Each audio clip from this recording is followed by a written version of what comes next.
Ika nga, I love knows no age. Inihahanay si Rico Blanco sa batikang Vic Soto dahil sa mga naging karelasyon nito na malaki ang agwat sa edad. Sa unang 2 taon sa relasyon ni Rico at Maris ay isinikreto nila ito. Isa sa dahilan kung bakit isinapribado nila ang kanilang relasyon dahil ayaw nilang husgahan ng publiko. Malaki man ang agwat sa kanilang edad, 26 years old si Maris at 50 naman si Rico, ay hindi ito naging hadlang sa kanilang pagmamahalan. At ayon pa sa dalaga, ay compatible sila sa lahat ng bagay, mula sa musika, sa pananaw sa buhay at marami pang iba. Sa isang panayam kung saan na itanong kay Maris kung nakikita niya si Rico bilang forever, ay bigla na lang itong naging emosyonal. Do you see yourself ending with Rico?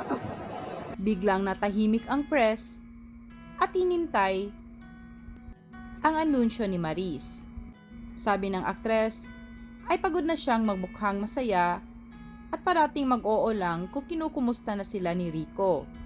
Pero natatakot din ito na kapag sasabihin na niya ang katotohanan at kung magbibigay na siya ng official statement, ay tunay na ngang wala na sila ni Rico. Naglakas loob na sabihin ng aktres na sila ni Rico ay wala na. Yeah, Rico and I are over. Dagdag pa nito ay wala umanong third party at siya mismo ang dahilan kung bakit naghiwalay sila ni Rico.